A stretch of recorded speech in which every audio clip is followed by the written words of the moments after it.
Voilà un geste technique incroyable. La foulée des sprinteurs de haut niveau. Courir, c'est simple. Sauf peut-être, je te l'accorde, pour le gars en rouge à la droite de l'écran.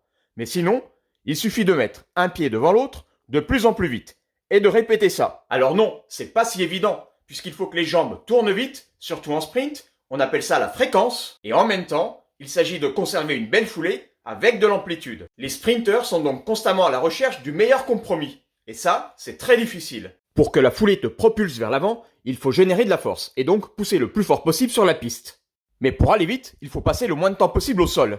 Donc cet appui doit être bref. C'est contradictoire, mais c'est la meilleure combinaison des deux qui fera la différence. Détaillons par exemple la foulée de Christophe Lemaitre. Sa taille déjà est un avantage. Il fait 1m90 et ses jambes mesurent 1 m. Ses mensurations sont hors normes, car il est admis que le corps humain se décompose en 49% de jambes et 51% de buste. Lui, il inverse les proportions. Ça lui donne une foulée de 2,40 m, soit la taille d'un canapé 3 places.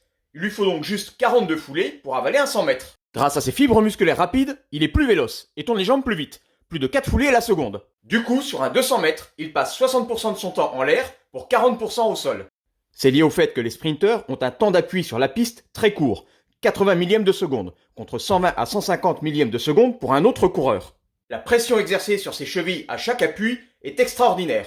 Il doit supporter 5 fois son poids de corps, c'est-à-dire le poids d'un cheval. Enfin, une qualité que tous les sprinteurs doivent posséder, la raideur. C'est cette capacité à ne pas s'affaisser à chaque foulée, à résister à l'impact et à la déformation. Christophe Lemaitre est par exemple 2 fois plus raide qu'un homme moyen.